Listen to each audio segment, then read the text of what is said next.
Quelques gestes, quelques paroles, et c'est ta vie qui s'envole. Même pas le temps de te dire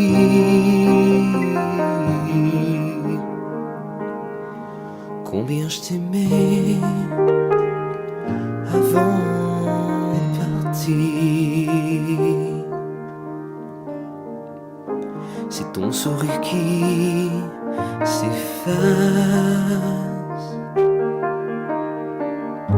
dans mon cœur déçu.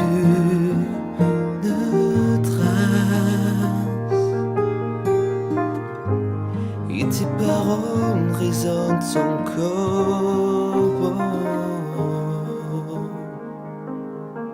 6 de septiembre del año 2014 y una vez más establecemos comunicación. Carlos Estefanía de Estocolmo y Félix José Hernández desde París. Quiero saludar a las personas que siempre nos escuchan, en cuanto colgamos nuestro diálogo, lo mismo en el canal nuestro de YouTube, que en Facebook, que en iVoox. Puedo contarles de Estocolmo que ha sido una semana bastante interesante. Hubo una conferencia sobre la enseñanza y la desigualdad en Chile en el Instituto Latinoamericano. Hemos registrado esa conferencia. Fue este miércoles. El miércoles anterior, en el mismo lugar, hubo otra sobre la política de integración o de expansión a nivel político que tiene, valga la redundancia, Brasil en América Latina, que fue muy curioso porque cuando llegué al lugar de la conferencia vi una señora, no diré rasgos ni detalles para que no perjudicarla, que le decía al investigador que iba a hablar, que estaba alarmada porque el Estado brasileño le estaba pagando a un profesor cubano para que adoctrinara a la gente. El investigador escuchaba sin muchos comentarios, ¿no? Como ocurre con muchos académicos que son más cuidadosos que los diplomáticos, ¿no? Otras cosas interesantes que han pasado en Suecia tienen que ver con estas elecciones que ya he comentado. Resulta que hoy cuando salí fui a un gimnasio que está en un sitio, un suburbio que se llama Skärholmen. De pronto escucho toda la plazoleta impregnada de música de Silvio Rodríguez, y era que la caseta del partido de izquierda, que son los antiguos comunistas, un partido que se ha quedado por debajo de los nacionalistas ahora, de los populistas, es una vergüenza para ellos, pues tenía a todo meter a Silvio Rodríguez como un elemento de atracción de público para su propaganda. O sea, se está repartiendo propaganda, llamémosle de mejor manera, información por parte de las distintas organizaciones políticas para que la gente elija sus candidatos después al Parlamento Nacional Sueco y a los parlamentos municipales, ¿no? Y lo curioso que esta gente tenía a Silvio Rodríguez, que sin duda alguna es un artista talentoso, pero que el hombre que cantaba mucho antes de que América Latina se inundara de golpes militares, fusil contra fusil, no es exactamente un paladín de lo que es la democracia burguesa, ¿no? Es algo bien contradictorio. Por lo demás, el clima está maravilloso, la temperatura ha subido más de 20 grados, los suecos están como locos porque no entienden un verano que no se acaba nunca. Yo estoy contento, es como si el país se estuviese tropicalizando, ¿no? Y también ha pasado otra cosa muy curiosa en Suecia, y es que se ha puesto en evidencia a través de los medios que una institución de investigación asociada con el estamento militar, con la Defensa Nacional, había utilizado el Instituto Real de Tecnología para establecer contactos más o menos clandestinos con autoridades chinas y venderle un programa que pudiera que puede utilizarse como en armas de destrucción masiva. Y esto contraviene la participación de Suecia en un boicot de ventas de equipos militares a China que se estableció desde los acontecimientos de la plaza de Tiananmen, ¿no? La prensa más que la prensa, la televisión difundió este descubrimiento, y bueno, hay un pequeño escándalo armado con eso, pero bueno, eso es poco en relación con todo el contubernio mundial que existe con China. Eso es un detalle sin mayores trascendencias, ¿no? Pasemos entonces a saludar a nuestro querido amigo Félix José Hernández, que está allá en París. ¿Cómo está París hoy, 6 de septiembre de 2014, Félix? Cuéntanos. Pues las temperaturas están frescas, amigo, unos 20 grados, París es repleto de turistas y podemos decir que todo va bien. Bueno, vamos a desplazarnos aquí cerca de mí, vamos a irnos hasta Noruega y vamos a hablar del nombre que está de moda en estos momentos en Oslo. El nombre que de Mohamed se ha convertido en el nombre que tiene mayor cantidad de hombres en Oslo, porque hay 4.801 hombres que se llaman así, sobre una población de 600.000 personas. La población musulmana de Noruega es estimada a 150.000, o sea, que es el 3% de la población. Aquí en Francia son 6 millones, o sea, es el 10% de la población, 3 veces más que en Noruega. Sin embargo, Mohamed no es el nombre más utilizado. Qué curioso, qué curioso. Sí, hay un problema además, que es que las sociedades occidentales, en su afán de destrozar la familia y de remodelar o degenerar la antigua estructura de género, pues está dando lugar a que las sociedades más conservadoras, que se mantienen por estos valores tradicionales como son las musulmanas, pues tengan más hijos. Y así que a la larga Mohamed será el nombre más común en toda Europa. Y yo no lo veo como el peligro, toda la gente, que el gran peligro del mundo, porque existe una islamofobia ahora auspiciada por todo este muñeco que nadie sabe de dónde salió ni quién está detrás de él, que es ISIS, ¿no? Este estado terrorista que ha aparecido de pronto ahí entre Irak y este otro país que siempre hablas de él, ¿cómo se llama? Irak y la otra es colonia francesa que también tiene guerra civil. Por favor, Feli, ayúdame a recordar lo que se me escapa de la mente ahora. Irak, Afganistán, Pakistán, Siria. Siria. Entre Irak y Siria, de pronto se me escapó el nombre de Siria. Este estado extraño que ha aparecido y que llena todos los prejuicios que habían contra el Islam, pues están ahí reproducidos. Parece como un guión hollywoodense, ¿no? Pero lo que voy es que la familia musulmana, que es una familia que es como la familia católica de hace un siglo, no es muy diferente en sus valores, en su conducta, produce los hijos que no produce la pareja moderna, que ya no se puede ni hablar de familia, ¿no? Así que pronto Mohamed será el nombre más común, no solamente en Oslo, sino en toda Europa. Bueno, vamos a hablar ahora no solamente de niños que nacen, sino de gente que muere. Hablemos de la muerte del célebre decorador Slavik. Pues el decorador francés de origen ruso, Slavik, su verdadero nombre era Vyacheslav Vasiliev. Era muy conocido por haber embellecido numerosos lugares emblemáticos de París. Murió el viernes a la edad de 94 años. Él fue el que hizo el Publicis Drugstore de Champs-Élysées frente al Arco de Triunfo, e incluso las vitrinas de Galeries Lafayette, la tienda más lujosa de París, y hasta los muebles del restaurante Julio Verne de la Torre Eiffel. Bien. Y mientras tanto, mientras los dirigentes del mundo se dan de mano, se abrazan, se encariñan con los dirigentes chinos, lo mismo Raúl Castro que Obama, y el comercio crece con China, y China se expande por el mundo y va ocupando territorios en forma de granjas, territorios africanos, y va comprando la deuda de España, y va vendiendo y arruinando fábricas en todas partes del mundo, y para colmo, por lo que te contaba hace un rato, hasta ya no solamente se colabora económicamente, sino si no te descubren militarmente, como pasó ahora con esta institución sueca, pues se mantienen los controles ideológicos en las universidades chinas. No hablemos ya de las masacres de etnias que no se quieren someter, como la de los yugures o los mismos tibetanos, ¿no? Hablemos del control ideológico en la Universidad de China. Pues 3 universidades chinas, entre las más prestigiosas, se han comprometido a reforzar el control ideológico sobre sus profesores y los estudiantes, con el objetivo de defender las ideas marxistas y consolidar el sistema socialista, según la prensa local. Un anuncio que interviene mientras que, o al mismo tiempo que, numerosas voces se levantan en el extranjero para denunciar las restricciones crecientes que pesan sobre las universidades chinas y su personal. Sí, esto me recuerda mucho lo que vi ayer en la televisión sueca. Salió una muchacha que estuvo presa tras participar en los acontecimientos de Tiananmen en 1989, y también un profesor, y protestaba ante la embajada china y exigían acciones en común internacionales contra la dictadura, pero creo que tiene muy pocas posibilidades de triunfar, y mientras tanto pasa eso, ¿no?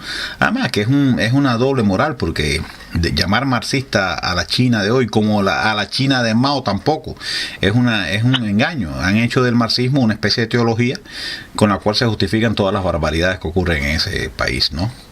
Y bueno, mientras tanto también hay males en otros lugares, no solamente en China.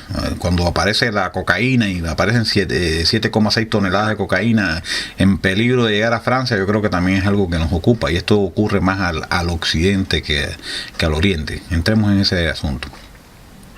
Son 7,6 toneladas de cocaína de un valor de 228 millones de euros que pertenecían a un cartel mexicano y que la policía descubrió en Perú.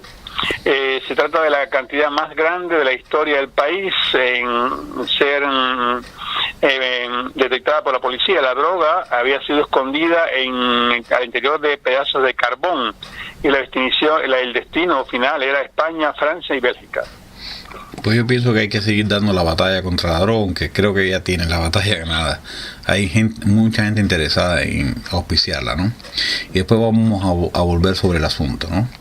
Bien, hablemos un poco de historia, hablemos del día en que derrumbaron las célebres columnas de Vendôme. Fue una tarde había una muchedumbre al centro de la Plaza de Vendôme, donde se alza aún hoy en día una columna sobre la cual está la estatua de Napoleón vestido de emperador romano. Pero en aquel momento sus horas estaban contadas. Ella fue cortada en parte y su parte en la base, su parte superior y media fueron atadas con cuerdas. Después que no lograron tumbarlo, bueno, pues volvieron a poner más cuerdas y al final vino abajo.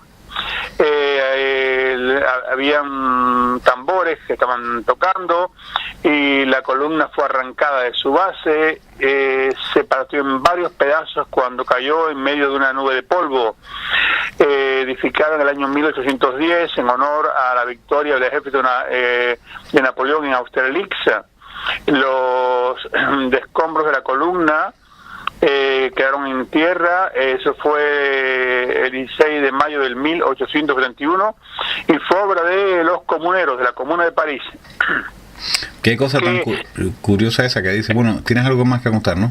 Sí, que los comuneros que habían acabado de derrumbar lo que llamaban un símbolo del imperialismo de Napoleón y de su militarismo. La historia retiene que fue Gustave Courbet, el famoso pintor realista, y que estaba muy cercano a los anarquistas, a quien había dado la idea. En septiembre de 1870 él había hecho circular una petición para derrumbar esa columna que obstruye el paisaje y que no tiene ningún valor artístico, pero en realidad lo que él quería era desplazarla a otro lugar, quitarla del centro de París. Sin embargo, el 12 de abril la Comuna de París emitió un decreto para su destrucción, pero la historia da vuelta, han pasado las páginas y finalmente 2 años después de la caída de la Comuna de París en el 1843, el mariscal MacMahon decidió de restablecer la columna e hizo que los gastos fueran pagados por Gustave Courbet.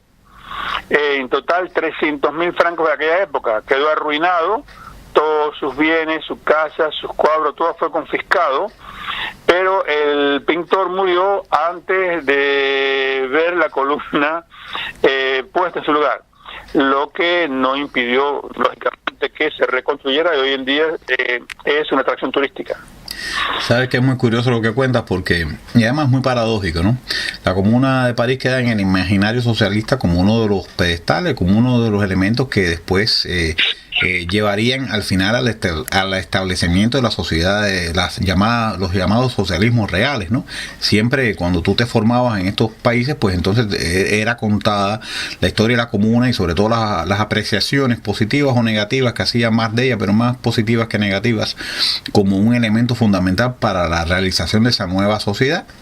Y resulta que ahí fue donde se puso, por lo visto, no conocía otro caso, habrán millones en la historia, pero yo no recuerdo ninguno otro, salvo este que tú me cuentas, donde se puso en práctica esta costumbre de derribar estatuas, que me parece un acto iconoclasta injustificable, porque las estatuas son arte más que, o historia, más que símbolos de maldad o lo que fuera, ¿no? Y resulta que después lo mismo ocurre en la Hungría de los años 50, cuando hay una rebelión antiestalinista, y pudo haber pasado en las revueltas que hubo en Polonia en esa misma época, o en la propia Alemania ocupada por los estalinistas, ¿no? Pero definitivamente ocurre, y hay muchas escenas donde se ven las figuras de Lenin derribadas por el piso tras la caída de la destrucción del mundo socialista, primero en el 89, y después el fin total de la Unión Soviética, ¿no? Entonces, que es muy curioso que hayan sido los comunistas los que hayan puesto de moda el derribo de figuras, de estatuas, para que después los mismos comunistas, ya convertidos en íconos y en estatuas, sean derribados por los anticomunistas, ¿no? Son cosas muy curiosas. Por lo demás, yo creo que los franceses tienen que agradecerle mucho a Napoleón. Napoleón puso freno a esa barbarie que fue la Revolución Francesa, además que fue una revolución auspiciada de Inglaterra. Así que tienen que darle muchas gracias a Napoleón y no estarlo derribando así como así, incluso por muy comunero que sea, creo yo, ¿no? Entremos en ese juego que tanto gusta a los niños, que son los Legos, y hay películas, los Legos me refiero, y me parece que es bastante útil, ¿no? Porque los niños aprenden a construir y hacen una serie de prácticas que les desarrolla el intelecto y las habilidades, ¿no? ¿Qué tienes que decirme de los Legos? ¿Sabes que los Legos son esta especie de ladrillitos de plástico que son los más céleres del mundo? La marca Lego los lanzó en el año 1932 en Dinamarca. Y el nombre proviene de Leg God, que significa jugar bien en danés. Pero esta contracción que imaginó su fundador Ole Kirk Christiansen, un hombre que desmintió la idea según la cual Lego venía del latín que quería decir ensamblar. O sea, Ole, que había sido carpintero especializado en construcción de techo de casas, ignoraba esta coincidencia cuando creó su sociedad. En sus inicios, él se dedicaba a hacer juguetes de madera. Y en efecto, él inventó estos ladrillitos plásticos que se encajan unos a otros con su hijo y los comercializó en el año 1949. Las figuritas que aparecen hoy en día pues fueron lanzadas en el 1978, y gracias a una película reciente en que los Legos combaten y son formas de guerreros, etcétera, pues hay un boom enorme de venta de Legos en Francia. Sí, han vuelto los Legos. Los Legos estaban muy de moda hace unos años cuando llegué a Suecia, era 20 años, los niños que conocía todos estaban con sus Legos, ¿no? Pero pienso que es bueno, ese es un tipo de juego que es bueno que vuelva, ¿no? Dejemos los Legos y entremos en el robo de joyas en París. ¿Cómo se está comportando este 100.000 euros. 100.000 euros fueron robados esta semana en un kiosco de Villorca dedicado a la joyería y a los relojes, que se inauguró en la sala de la Puerta de Versalles. El ladrón simplemente lo que hizo fue que se llevó una pequeña valija que tenía rueditas que contenía las preciosas joyas, mientras que los demás empleados estaban montando el kiosco. Así que fue un robo muy muy fácil, pero cómo pudo salir de ese salón sin que lo controlaran nadie sabe. Interesante el hecho. Hay un asunto que me preocupa mucho, y es la difusión de la marihuana y del cannabis en general, de sus distintas maneras de consumo, ¿no? Es verdad que se comprueba que para determinados males se puede utilizar, siempre que sea prescrito por el médico y en las dosis adecuadas, el cannabis, ¿no? Pero me preocupa mucho cuando eso se utiliza como una manera de hacer propaganda en favor del consumo incontrolado del cannabis. ¿Qué me puedes hablar? Vamos a hablar de la parte médica positiva. ¿Qué me puedes decir del cannabis y el dolor? En los 3 estados americanos que han legalizado el cannabis médico, la cantidad de pacientes que mueren por overdosis por medicinas antidolor es 25% menos elevada que en el resto de los estados que lo han legalizado, según un estudio publicado por la revista JAMA International Medicine. En el 2011 un estudio mostraba que el cannabis reforzaba los efectos antidolor del opio. Los pacientes que inhalaban el cannabis durante varios días, después de haber tenido una dosis de opio médica, lógicamente, ante dolores horrorosos, como los provocados por el cáncer, el terminal, indicaban que había una disminución muy grande del dolor sin tener que tomar otro tipo de medicamentos. Claro, esta es una noticia, un estudio que sacado del contexto puede provocar la deducción equivocada de que es bueno promover el cannabis. Ya estamos hablando de un estudio hecho en condiciones médicas en hospitales, como cualquier otro medicamento. O sea, hay miles de medicamentos que ayudan, pero que si la gente lo empieza a consumir por ahí se empieza a morir. Y sería interesante un estudio que no aparece, porque evidentemente no hay interés en que aparezca, sobre las consecuencias para la salud mental de la juventud en esos en estos estados donde se está, y países, porque tenemos Uruguay, es el primer país marihuanero oficial de América Latina, donde se está promoviendo la marihuana, que dentro de ella está el cannabis, ¿no? El cannabis es una de las distintas formas, una de las distintas sustancias que se pueden obtener de ella, ¿no? Bien, dejemos el cannabis y hablemos de las placas redondas de las alcantarillas. Tú siempre traes temas muy curiosos y este creo que es uno de ellos. Sí, las placas de las alcantarillas de París son redondas y no es fruto del azar, sino fue algo muy estudiado en razón de seguridad. Dando esta forma de con un diámetro un poco más grande que el hueco, los que lo concibieron hicieron de forma tal de que ella no pudiera caer en el hueco y herir a los obreros que estarían abajo en las alcantarillas. Y en efecto, si hubiera sido cuadrada o rectangular o triangular, pues no hubiera podido dar las mismas garantías de que no pudiera caer sobre los empleados, los obreros, porque pudiera haber la forma le permitía pasar.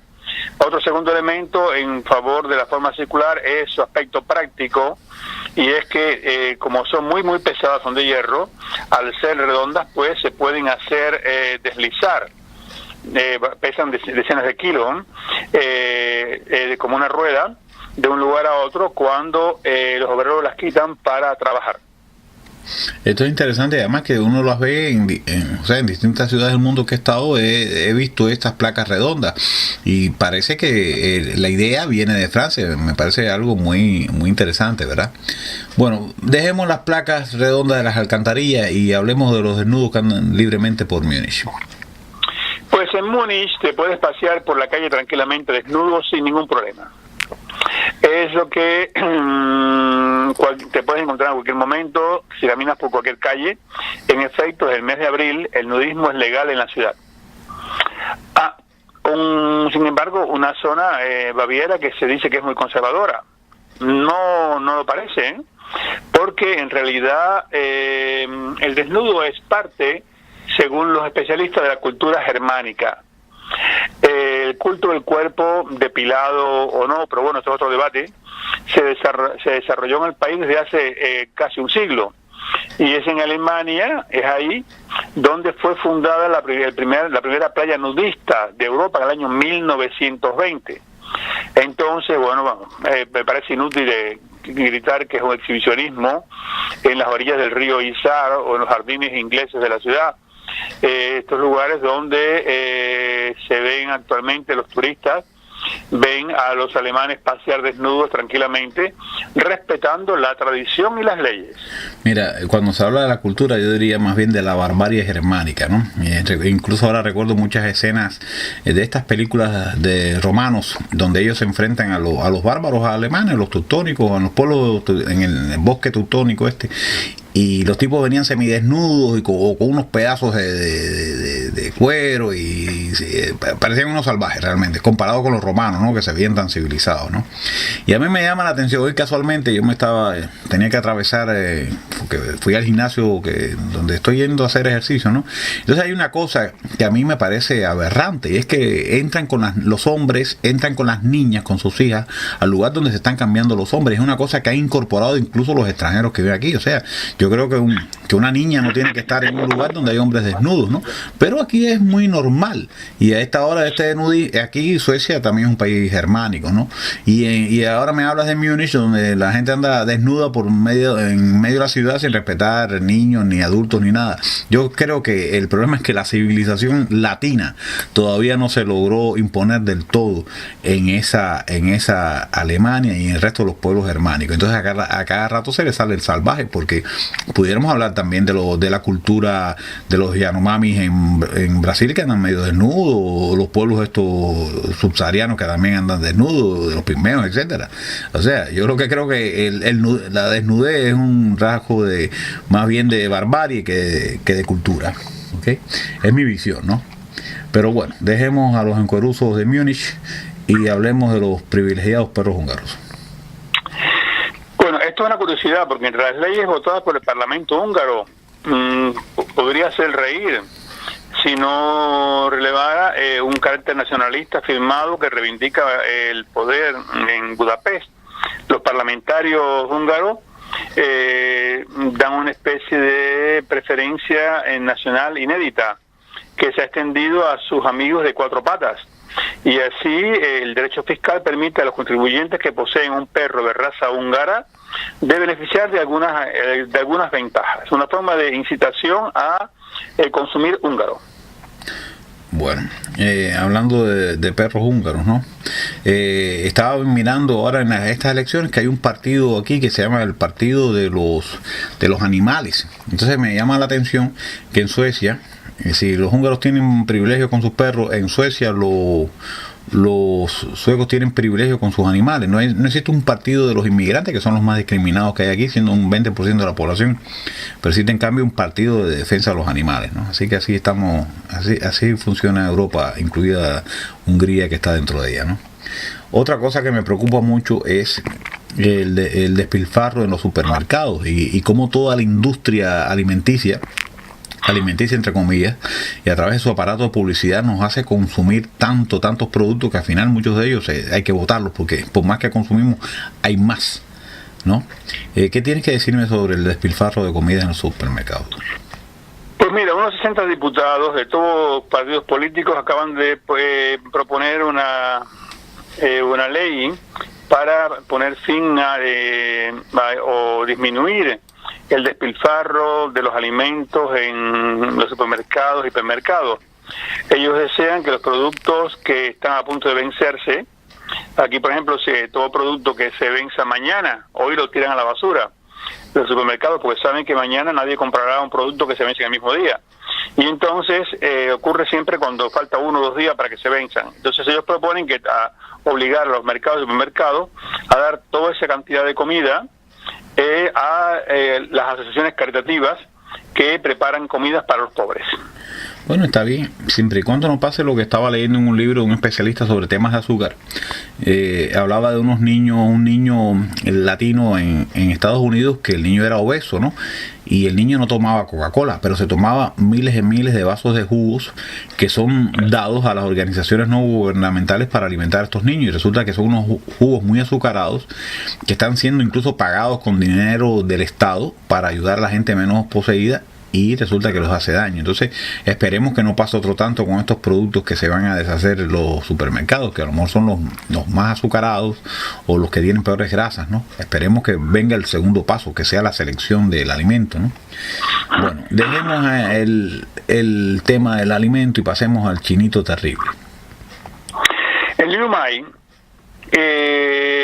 corrió riesgo de morir a causa de un niñito. Este obrero de la construcción quedó colgando de una cuerda a 25 metros de altura después que el niño Tang Chu, de 10 años, cortó por la ventana una de las 2 cuerdas de seguridad que lo ataban. El obrero estaba utilizando un taladro para instalar una luz en la fachada del inmueble y al chico le pareció mucho el ruido y le impedía mirar tranquilamente su serie preferida en la televisión. El Liu Mai declaró: yo vi al chico con un cuchillo cortándome una de las cuerdas, me puse a gritar para que no la cortara, pero él no me escuchaba, él seguía cortándola, me quedé petrificado, explicó después de haber sido salvado. Una pesadilla que duró durante 40 algo minutos antes que los bomberos pudieran rescatarlo. El obrero, después del gran susto, pudo retomar su trabajo, pero la tele china subraya la ligereza con la cual los padres de Tang Chu reaccionaron. porque frente a esta aparente tentativa de asesinato, el padre explicó que le había dicho a su hijo, no hagas más nunca eso, y él nos dijo que no lo va a hacer más nunca. Ese fue el tipo de castigo que tuvo el niñito. Bueno, eso, así están los padres de esta época, y no por culpa de ellos, sino porque el Estado les ha prohibido que toque a los niños. Ahora, ayer estaba viendo un reportaje de la UNICEF, de una figura, una burócrata de la UNICEF, que tiene una campaña ahora contra el maltrato infantil, que entiéndase por maltrato una nalgada, una cosa para educar a los niños. En países como Suecia eso está totalmente prohibido. Supongo que en Francia ocurre otro tanto, y ocurre en Estados Unidos. Sí, igual aquí. Sí. Pero el problema es que han ido profundizando en este control sobre los padres, que ya el niño puede acusar de que es maltratado psicológicamente, o sea, no le dejan ningún recurso a los padres, y si actúan de alguna manera que ellos consideran que pueden causar al niño, pues, y el niño lo califica o lo denuncia como un maltrato, pues pierden al niño. Entonces no me extraña esto. Además, esto hay que incorporar otra cosa. Yo veo mucho, me interesa mucho el cine, no es que lo disfrute, pero lo veo con interés, con una especie de curiosidad histórica y ideológica incluso, el cine chino, ¿no? Es un cine muy cruel. Las escenas, sobre todo cuando se trata de escenas históricas, hay desgarramientos y picotazos y cosas que son excesivamente crueles. Si ese niño está consumiendo cine chino, aunque no tiene que ser solo chino, porque los dibujos animados que consumen los niños también son bastante crueles, pues no me extraña que el niño tenga esa especie de falta de humanidad, ¿no? Y que resuelva su problema de una manera tan práctica, ¿no? Y bueno, ¿qué me dice de los muñecos con sexo? Dejemos al chinito y vayamos a los muñecos. ¿Te acuerdas que lo que llamábamos los bebés, esos muñecos grandes, para que las niñas jugaran? Pues esos muñecos ahora vienen con su sexo, ya sea niño o niña, y lo ha sacado de la venta las tiendas Toys R Us en los Estados Unidos. Desde entonces las críticas son enormes, con el pretexto de que los niños no necesitan distinguir así tan categóricamente si el muñeco es muñeco o muñeca. En Francia se mira con nostalgia porque ya desde hace décadas existen los muñecos Tinú y Tiní, y que se pueden identificar muy rápido si es un niño o una niña. Y según los psicólogos, eso aquí no ha traumatizado a nada, así que no se sabe por qué se piensa que se podrá traumatizar a los niños americanos. Yo no sé por qué se van a traumatizar, pero lo que sí me choca que una vez tiran para un bando y otros tiran para el otro. Primero, quieren degenerar a los niños, que no se identifiquen con un sexo o con el otro. Después les preocupan si el niño viene con sexo o no viene con sexo. Entonces, es una variedad de visiones de la sexualidad infantil que me parece complicada, pero bueno, evidentemente es eso. Yo creo que el centro es eso, es seguir la política de ambiguación de los niños, que no identifiquen un sexo u otro, que se crean que se puede ser cualquier cosa. Antes era por una especie de recato moral, que los juguetes no tenían sexo, pero ahora me parece que es por ese mismo recato moralista, que a veces es peor que el medieval, que tienen los movimientos queer y feministas, que quieren que los niños no identifiquen o no se identifiquen con un sexo o el otro, y deben ser los que están dando esta batalla contra los pobres muñecos, que al final están siendo de alguna manera realistas y de alguna manera educativos, porque los niños ya saben, la niña sabrá cómo es la forma de un niño y el niño es una forma de una niña. Eso no me parece tan grave realmente, ¿no?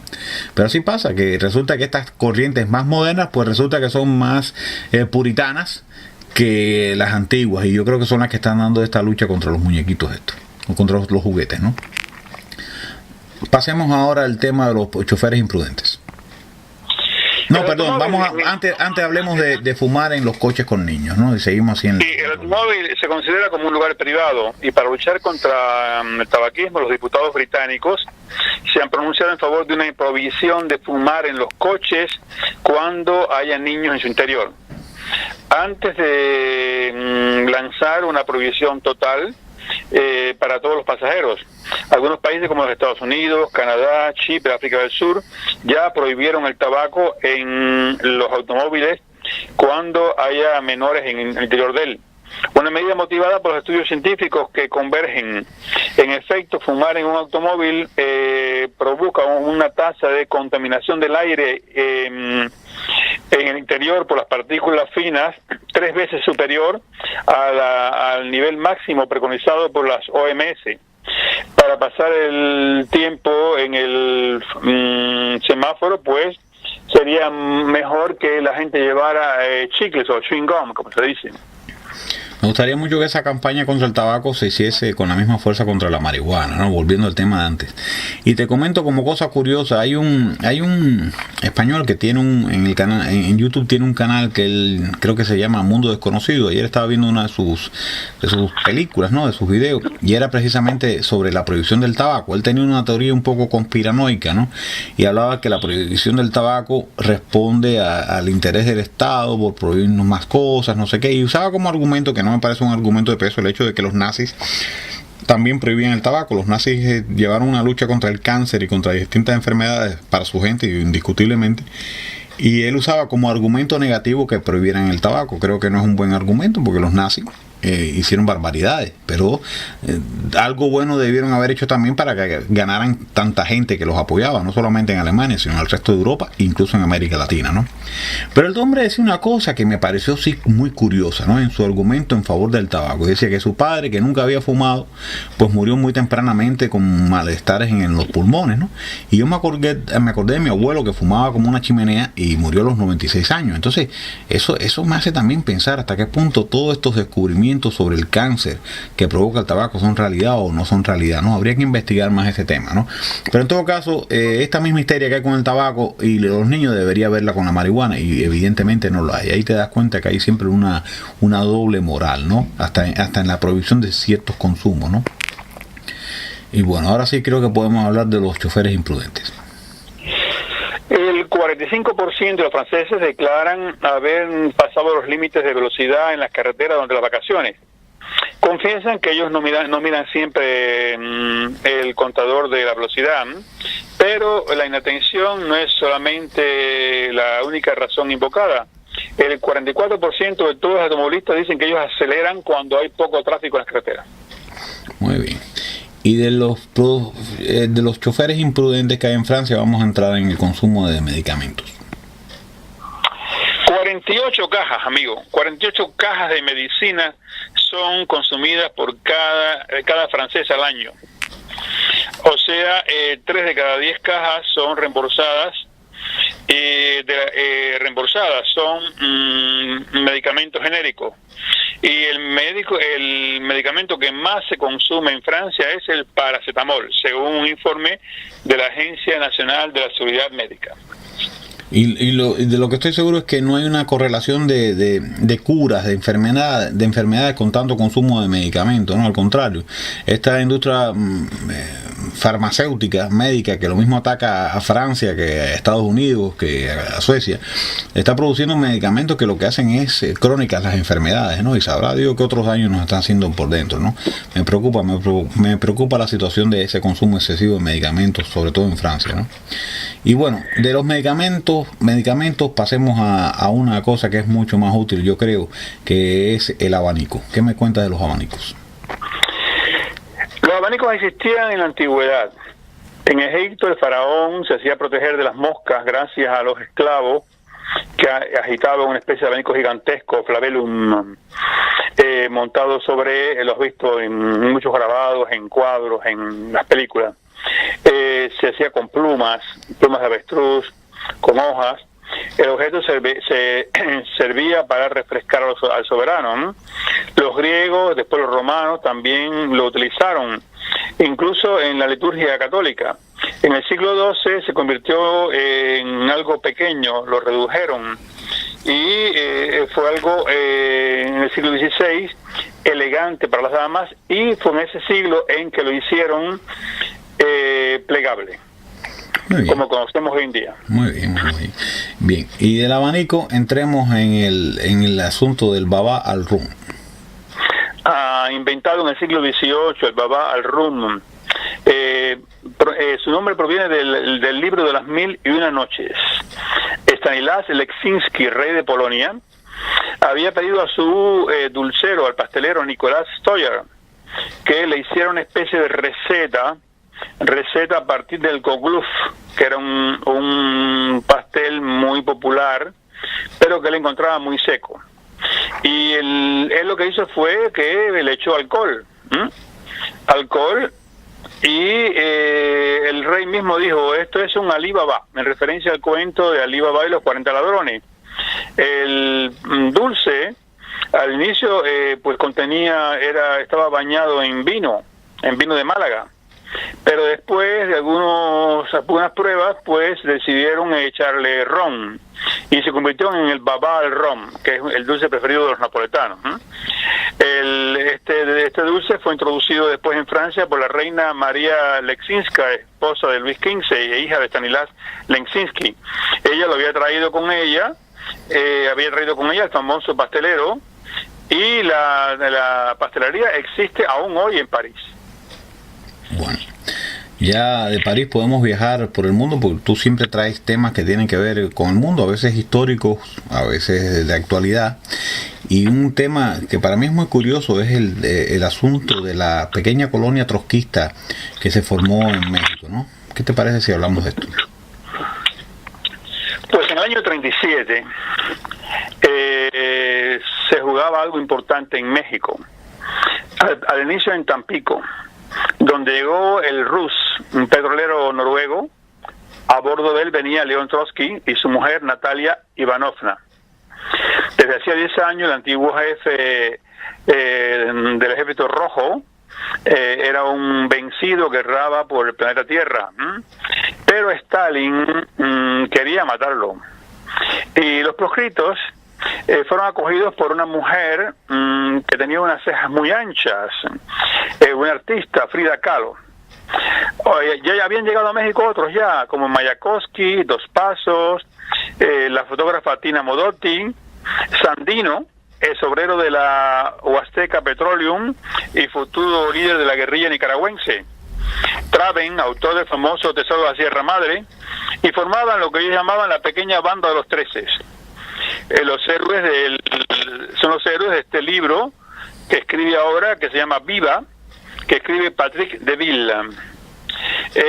Los que se desplazaban entre Cuernavaca y México por motivos artísticos eran Artaud, Lowry, Graham Greene, los de la oposición de izquierda al estalinismo, y los surrealistas como Breton, Nadot, Naville. Los raros testigos de aquella época, por ejemplo, Esteban Volkov, nieto de primera boda de Trotsky. Y así, ¿qué hace Deville? Él reconstruye una historia con toda esta cantidad de personajes, con una obsesión. Él estuvo durante 10 años leyendo todo lo que tenía con relación con Trotsky, con Lowry, con otros escritores, con toda aquella izquierda que vivió en México, los antistalinistas, todo tipo de gente, poetas como el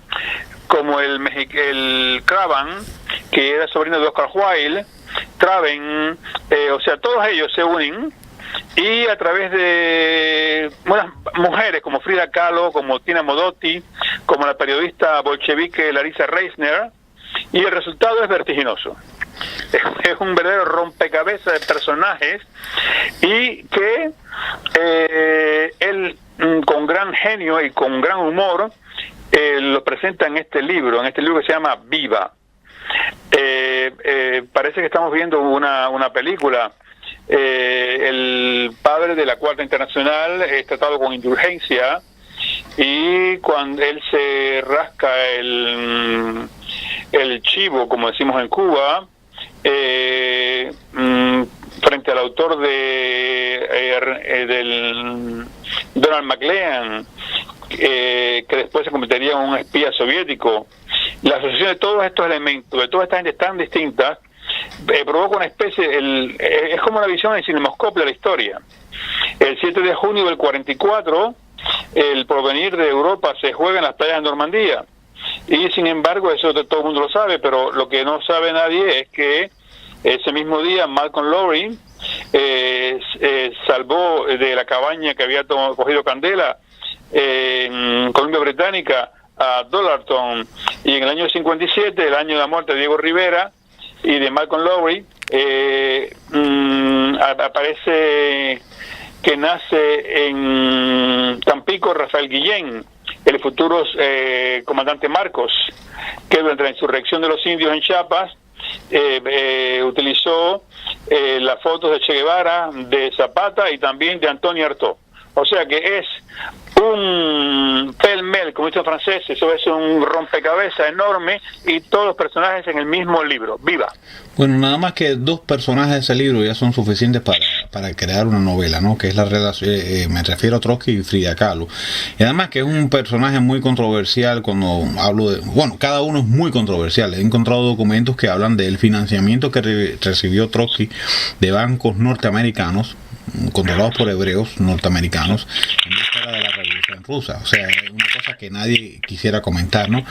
Pero por otra parte, y esto lo puede seguir uno en la novela El hombre que amaba a los perros de Padura, de Leonardo Padura, que es una novela extraordinariamente buena y además inesperada por hacerse en una Cuba que persiguió al trotskismo y que le dio asilo al asesino de Trotsky. Asilo no, más bien lo recogió y le dio un puesto en las cárceles cubanas cuando ni los rusos lo querían. A Mercader, incluso la madre que participó en el operativo contra Trotsky, trabajó en París, estuvo en la embajada cubana en París, Caridad Mercader. Es una cosa, otro detalle, y esta sí era cubana, este otro era hijo de una cubana, ¿no? Pero siempre me ha llamado la atención lo que pasó con Trotsky en México, ¿no? Para mí esto fue una jugarreta de Cárdenas y fue una verdadera encerrona. Primero porque hubo un atentado anterior que fracasó, era para que Cárdenas hubiera mandado a proteger la vivienda de él, que era la vivienda de Frida Kahlo, con todos los hierros, ¿no? Y lo más curioso es que Trotsky, que entró en amoríos con Frida Kahlo, pues descuidó todas las medidas de guardia. Y a mí me parece que no fue un descuido, que fue algo muy intencional. Y no por gusto, Frida Kahlo termina siendo un ícono del estalinismo. O sea, cuando ella muere, los primeros que le rinden homenaje a él son los miembros del Partido Comunista Mexicano. Entonces, ¿cómo es posible que una mujer que anduvo en amoríos, ¿no? Con el líder de la Cuarta Internacional, con ese monstruo que era dibujado en la Unión Soviética y que después tú lo ves reflejado en 1984 de Orwell, como bueno, en 1984, y también está en Rebelión en la Granja como la figura negativa sobre la cual se ejercía todo el odio. ¿Cómo es posible que esa mujer después haya sido recuperada para la causa del estalinismo? Eso a mí me llama mucho la atención. Entonces esa relación entre ellos dos, que no ha sido muy bien tratada, se menciona en muchas películas, en muchos libros, pero no se le acusa a ella de lo que para mí no cabe duda de es haber sido un agente estalinista más. De eso se debería hablar en una novela especial, ¿no? Bien, pasemos de esta banda de gente interesante que hubo en México en aquellos años y entremos en la capilla de San Blas de los Simples, tumba de Jean Cocteau y Dudó. Pues mira, después de visitar la bella casa de Jean Cocteau y sus jardines en el pueblo de Milly-la-Forêt, fuimos allí mismo en el pueblo a visitar su tumba en la capilla de San Blas de los Simples. Se trata de una antigua capilla del siglo XII, donde iban los leprosos a rezar en la Edad Media y a invocar a San Blas, el que todo lo curaba. Está situada al borde de una carretera donde se caía a pedazos lentamente, vacía, abandonada. Y al volver de Oriente, los cruzados habían contraído y extendido la lepra por Francia. En el siglo XII, los habitantes de esas zonas que se enfermaron eran tan numerosos que fue necesario construir una importante leprosería. Y se le puso bajo la protección de San Blas, porque tenía reputación de curar a hombres y animales mediante los simples. Los simples eran las plantas y las oraciones. Y al inicio del siglo XVIII desapareció la lepra, los edificios deshabitados desde hacía tiempo fueron demolidos, solo permaneció la capilla como testigo de las miserias pasadas, pero fue abandonada por suerte. Y un día Jean Cocteau, a petición de algunos habitantes del pueblo que conocían bien la historia de la capilla, impresionados por el encanto de la misma, decidió devolverle la vida para provecho exclusivo de obras sociales, filantrópicas y culturales de la ciudad, según su voluntad. Y asimismo, para honrar a San Blas, eligió los simples, o sea, las plantas, como tema de decoración.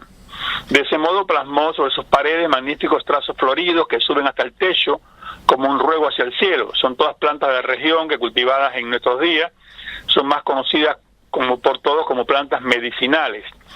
Mirando el altar a la izquierda te encuentras el beleño, la belladona, la valeriana, el balbisco. En la otra pared el árnica, el ranúnculo, el cólquico y el acónito. Y de cada lado de la entrada hay espléndidas gencianas que encuadran la célebre menta de Milly. enmarcando la puerta con forma de hoz en el escudo M, recuerda el nombre de su origen, Menta, Menta Millí.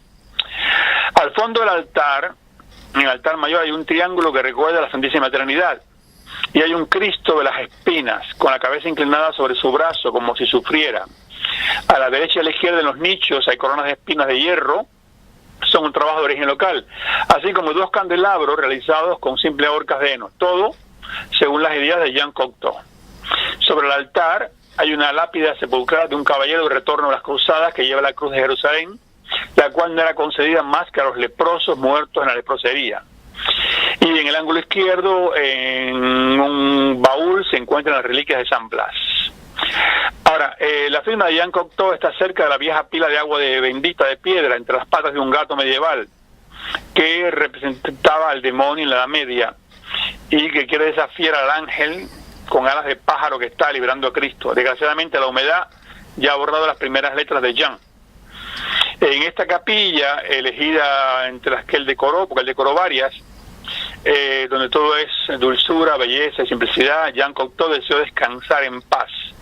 Su tumba está en el centro de la capilla en una lápida, pero está junto a Edouard Dermy, el hombre que él amó locamente en los últimos años de su agitada vida.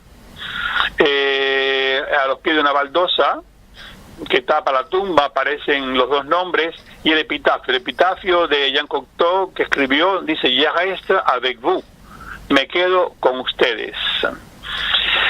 Entonces, hay que decir que Edouard Dermy, al cual él le llamaba Doudou, nació en Eslovenia en el año 25, emigró a Francia, con solo 2 meses de nacido, conoció a Jean Cocteau en una librería, en la librería de Paul Morand en París, en el 47, y a partir de ahí fue su amante hasta su muerte. Pero cuando murió Jean Cocteau, él se casó, tuvo 2 hijos, los cuales son los herederos de toda la fortuna de Cocteau, que se la dejó a Doudou. Edouard murió en el año 1995. Alrededor de la capilla hay un jardín botánico bellísimo, donde se puede contemplar también la campana del siglo XV, que desde Luis XI hasta el año 1925 sonaba cada jueves cuando se abría o se cerraba el viejo mercado histórico construido por el almirante Graville, gobernador de 1479, que está aledaño a la capilla. Fue una visita muy bella. Bueno, yo no sé cómo este amor gay se puede compaginar con la capilla de San Blas, ¿no? Porque siempre hay una relación entre heterosexualidad y catolicismo que no encaja muy bien con la homosexualidad. En todo caso, evidentemente es un lugar muy bello, ¿no? Y para seguir un poco en la línea, vamos a alejarnos de esta capilla herbolario y vamos a entrar en el castillo de Chantilly. El castillo de Chantilly es un lugar de una gran belleza. Es uno de los lugares más bellos que se encuentra en las cercanías de París. Y tiene una historia impresionante, sin lugar a duda, ¿no? Nosotros fuimos el miércoles acompañados por una encantadora amiga, Genevieve Scander. El actual castillo es el 5º construido en ese mismo lugar en más de 2000 años. En el año 1528, Pierre Chambille construyó un palacio estilo renacimiento francés sobre las ruinas del demolido castillo de Orgemont. En una isla cercana, Jean Bouillon edificó el bello castillo al que le llamó Le Petit Château, uniéndolo al anterior y creando la espléndida terraza sobre la cual hoy día se eleva la estatua. Crearon nuevos jardines, los mejores artistas de la época, y también decoraron su interior a tal punto que Carlos V, al visitarlo, exclamó su admiración. Pero fue el condestable Montmorency quien dio fama y gloria al precioso castillo. Él poseía 130 castillos, ¿no?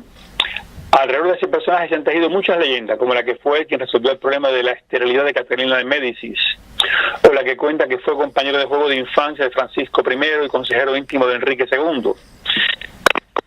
Muerte a los 75 años en el año 1567 durante la batalla de Saint-Denis contra los protestantes.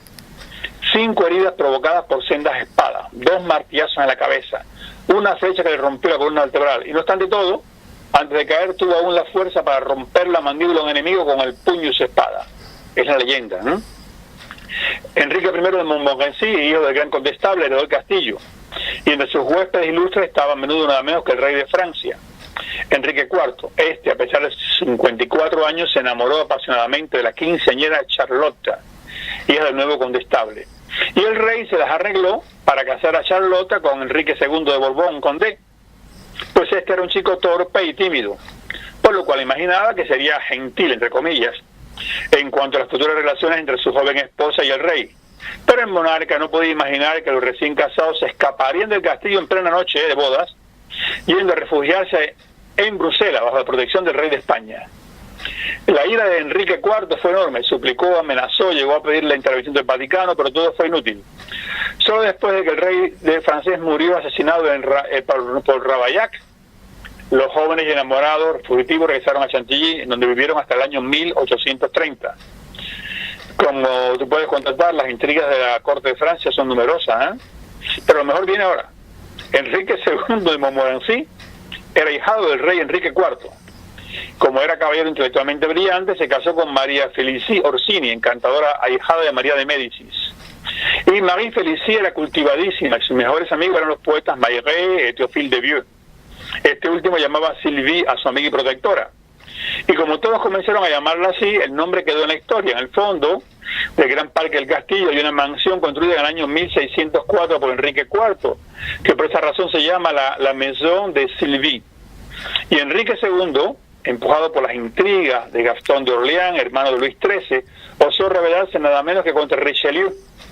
Esto le costó recibir 18 heridas en Castelnaudary, y después de ser decapitado en Tolosa en el 1633.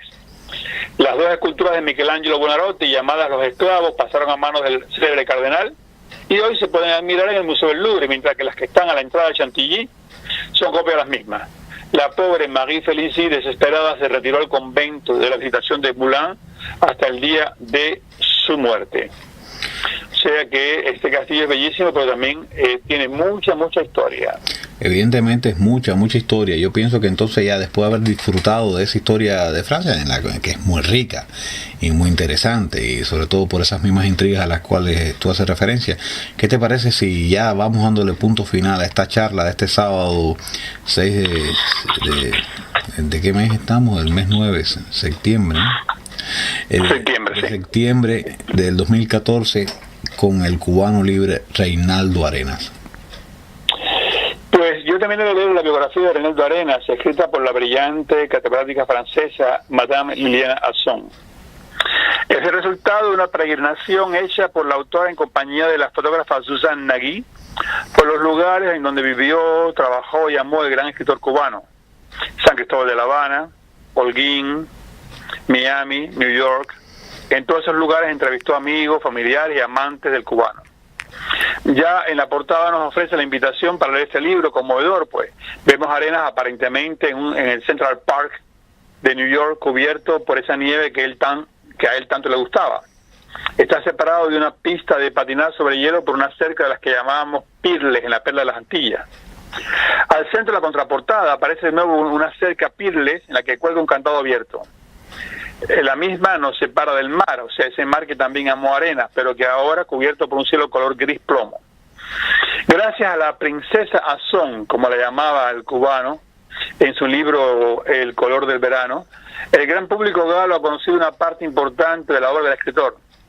Ella no solo fue traductora de sus novelas, sino que también su simpatía por el cubano produjo fuertes lazos de amistad entre ambos. Innumerables anécdotas contadas por los que conocieron a Reinaldo Arenas hacen sonreír o entristecen profundamente, sobre todo a los que vivimos en la capital cubana en aquellos mismos años 60 y 70 del siglo pasado. Yo recuerdo el Hotel Monserrate, cuya promiscuidad era evidente para los que estudiábamos en el aledaño Instituto José Martí de La Habana. Imagino como si hubiera reído Arenas al ver la foto de la escalera de su miserable barbacoa de ese hotel, que aparece en el libro como el Mezzanini. También cuando la autora califica el Círculo Social Obrero Patricio Lumumba, ex Miramar Yacht Club de Miramar, a donde iba el cubano a la caza de jóvenes homosexuales, como una playa magnífica. Yo no sé dónde sacó eso ella. La autora afirma que no deseó entrevistar a los que acosaron a Arenas y que aún forman parte de la vida cultural de Cuba, ni tampoco a, yo cito, ciertas personalidades de la sociedad cubana en Miami, particularmente homófobas y racistas. El libro te engancha porque uno desea saber lo que va a contar en las páginas siguientes, de ahí que leí sus 190 páginas en 3 días, ¿eh? Hay algunas confusiones, las que creo que serán corregidas por la señora Son para la próxima edición. Para los que vivimos en la isla del Doctor Castro son evidentes. Por ejemplo, desde el Hotel Ambos Mundos de la calle Obispo, lo que se ve no es el río Almendares, como dice ella, sino el canal de entrada a la Bahía Habanera. En Cuba la ley estipula que se llega a la edad de adulto de 16 años y no a los 18, como en Francia. Y las 125.000 personas que lograron escapar del primer territorio libre de América en el año 80, gracias al éxodo de Mariel hacia los Estados Unidos, no forman, como ella dice, la 10ª parte de la población cubana. Son los 2 millones de exiliados cubanos que viven fundamentalmente en los Estados Unidos, que constituyen el 10% de los cubanos. El título del film cubano de Orlando Rojas es Papeles Secundarios. Y Arenas no nació en el 58, sino en el 43. Bueno, en aquellos años 70, las cajas de cervezas, el cake de bodas, las sábanas, los días del hotel para la luna de miel no eran regalados, como dice ella, sino que se adquirían con una tarjeta especial de racionamiento y había que pagarlo. Lo sé por experiencia propia porque yo me casé en el 74. Y la historia de la boda y posterior luna de miel con la ingrávida Ingrid González, deliciosa. Huelgan los comentarios sobre la oposición del 64 de Alejo Carpentier a que le dieran Arenas el premio literario por Celestino Entre el Alba, a causa de que no se podía recompensar una novela apolítica donde no aparecía la heroica revolución cubana. Según ella, eso fue lo que declaró Carpentier. La historia de la caja de zapatos en el librero en la casa de Lázaro en Jackson Heights, donde se conservan las cenizas de Arena, es tristísima. En un párrafo, Madame Maison reproduce la página, en la página 146, Arena logró resumir todo el drama del exilio.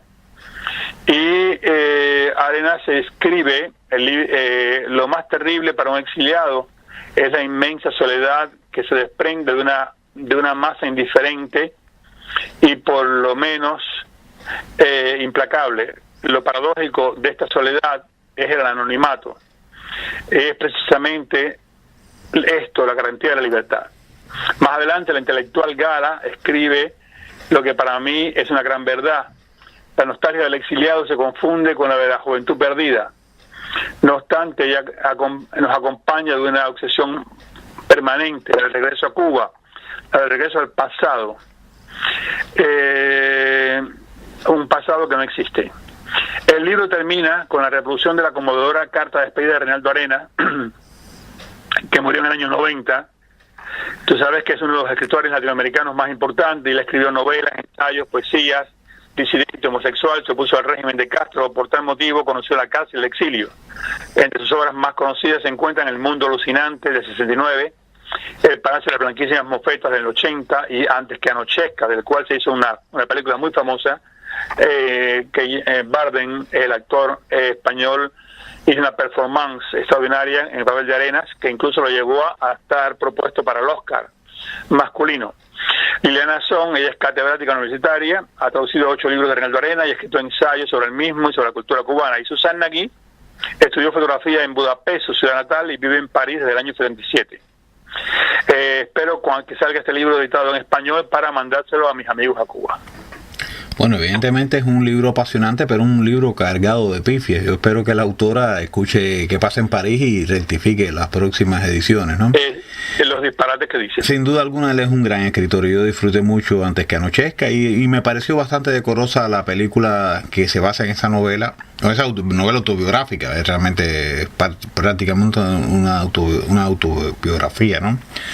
Incluso que habla de sus relaciones con Francia, ¿no? Y el papel que hace Bardem es muy bueno, siendo un tipo de izquierda, encarnó a un disidente cubano, aunque para ser honesto, Reinaldo Arenas parece que también tenía cierta vocación por los efebos, ¿no? Por casi gente menores de edad, y no solamente estuvo preso por disidente y perseguido por disidentes, sino porque realmente violaba las leyes cuando estaba con muchachitos demasiado jóvenes, ¿no? Hay que decir eso también, ¿no? Aparte de la homofobia oficializada establecida en ese momento, ¿no? De todas maneras, Félix José, no me queda menos que agradecerte. Has hecho como siempre un tremendo resumen informativo, nos has comunicado estos libros que has leído, nos has hablado de historia de Francia y sobre todo quiero que recomiendes a la gente tu página de internet donde aparecen muchísimos artículos tuyos muy interesantes en esta misma tónica, ¿no? ¿Cuál es ella? Pues, amigo, es www.cartasaofelia.com. Te saludo desde París y también a todas las personas que nos están escuchando. Un abrazo, que la pasen muy bien y hasta la semana próxima.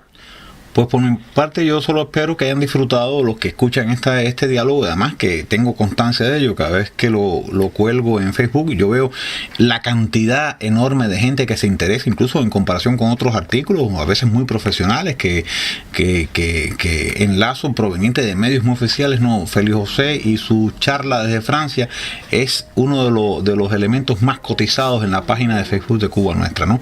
Así que espero que toda esa gente que lo escucha desde allí o en mi box o en Facebook, o sea, estamos hablando de Facebook, en YouTube, pues disfruten esta charla que hemos tenido y además se mantengan en contacto con nosotros para la próxima semana. Así que para todos, hasta la vista o hasta la escucha. Nos vemos nuevamente con Félix José en ¿Qué pasa en París? Y en Francia en general y en su entorno.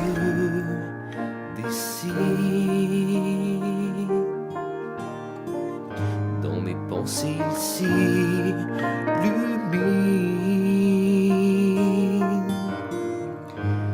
j'aimerais encore tenir ta main, mais toi, tu es déjà